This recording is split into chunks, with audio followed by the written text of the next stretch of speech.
Hey everybody, long time no video, at least not in person anyway. If you haven't caught my latest video, I pretty much explained the downfall of the Goosebumps swap and shop. You should definitely check that out, link below. Anyway, so today I've been called out by Goosebumps Completionist.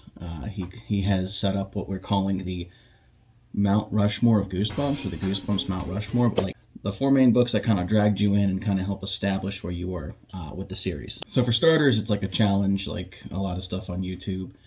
When you get tagged in it, you pick four other people. Now, technically, I was an afterthought, and I almost didn't even do it because I was just like, he tagged me in like the description, so I guess I might as well just play the game.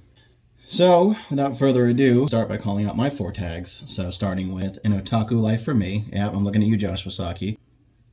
Dead Shock Studios. Looking at you, Brandon Syme. Canada's biggest Goosebumps fan. And then, of course, another good friend of mine. Let's just go with, his name is his channel, Josh Irby. So, pretty much the X group of the That One Goosebumps podcast.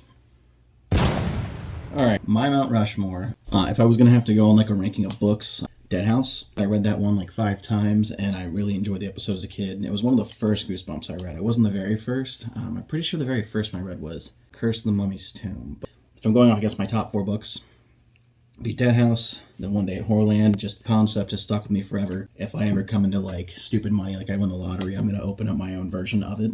That's like it's a fever dream. Anything could happen, right? So if I ever win that, just expect at some point in time I'm going to open like a culmination of Horrorland meets Spooky Island. That's patent pending. You steal that, I'll sue you. You know what I'm talking about? That phrase, trademark, not to be used outside tradition of Ricky Bobby. Followed there, I would say, the next book that really made an impression on me reading as a kid was the Give Yourself Goosebumps book, Alone in Snakebite Canyon. I vividly remember reading that one a bunch of times over the summer one year. I was probably in like 3rd, 4th, or maybe 5th grade. Whenever it dropped, I don't remember the year. I just remember reading it and being pissed that I kept dying. I kept dying. That's all I remember.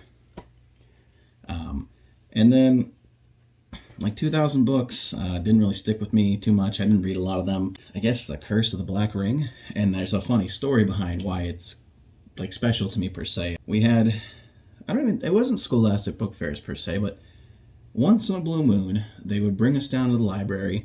They'd have a bunch of tables like set up and a bunch of books laid out, and everyone got to take one book. You didn't pay for it. You just say, hey, here's a book. I remember being in line and telling my friend, at least I thought he was my friend, he's not, he's a little prick, Ricky. I'm telling Ricky, and it's funny, Ricky had a rat tail. That's like the standout alone to him. He always wore camo pants and had a rat tail. We'll call him Rat Tail Ricky. But Rat Tail Ricky was in front of me in line, and we were, talking about dumb stuff, and we were getting close to like going to pick our books, and he was like, oh, what kind of book are you going to get? And I was like, oh, I'm going to get a Goosebumps book. Love Goosebumps. Hell, he knew I liked it. I had a Goosebumps lunchbox at the time. Anyway, I'm in line to get my book. He's ahead of me. He goes up, he grabs a book, then they cycle him around, it's my turn. I'm looking, no Goosebumps. There was, because I remember seeing them like lay out some, but there weren't any left. Well, it was a stupid book. I remember it was called like The Haunted Toilet. I just picked it up, I was like, wasn't thrilled with it, but I took it. Free book's a free book. When you're 8, it is what it is. So anyway, we get back to class, Ricky's sitting next to me at the desk, and he starts talking about the book he got. It's Goosebumps 2000, The Horror of the Black Ring. And I kind of look at him and I'm like, hold up, wait a minute. But you don't even like that series. And he's like, yeah, I know. I just took it so you couldn't have it.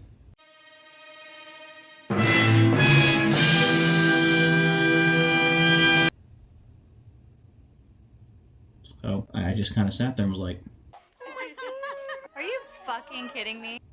okay. And then I waited, and it was time to go to lunch, and my shoe was untied. As the class lined up to go, I bent down to tie my shoe, and then I did the old switcheroo, and I put the Haunted Toilet in Ricky's desk, and I took the black ring, and I put that bitch in my backpack. And he didn't notice.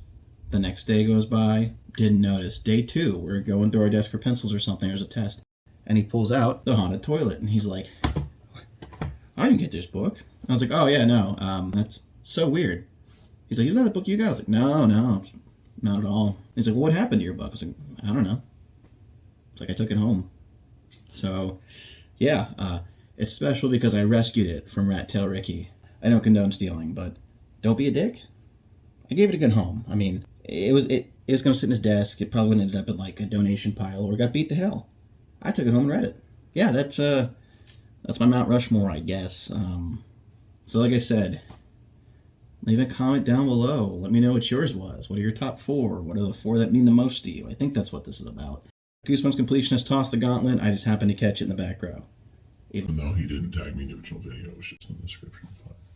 It's okay, it's not like we did a podcast together or anything. All jokes aside, if you guys haven't checked out his channel, definitely go check it out. Like, he is way more into the bumps than I am. If you enjoyed today's content, maybe consider liking, subscribing, sharing with a friend, commenting. Any of these things help the algorithm, and they make me happy. I'm getting close to breaking 1,000 on here, and that'd be awesome.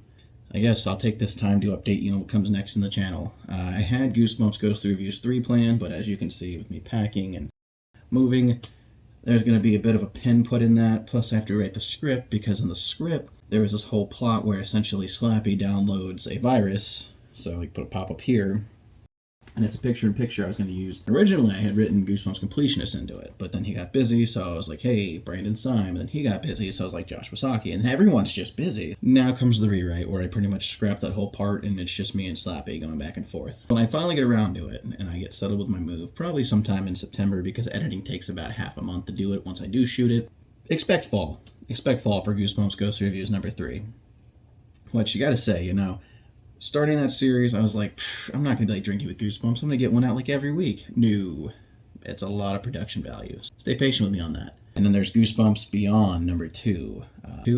Don't Go in the Attic, which is a direct sequel to Stay Out of the Basement, using the same 4 characters from the first Goosebumps Beyond, Return to Dead House. I'm writing that right now. I'm at that climactic final fight where like the characters deal with the big boss of the story, which I bet you can't guess who that is, considering it's a sequel to what book?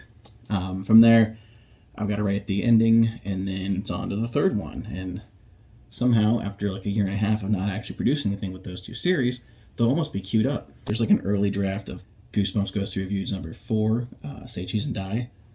But again, now that I have to write 3, I'm going to have to come back and revisit 4 after, so it's just always busy. I have other channels that take up time. I actually edit for a big channel, which I'm not ready to reveal what that is, but if you follow me and you pay very close attention to the things I do, I've left details. But it's up to you to figure it out. That being said, remember, viewer, you never know what goes bump in the night.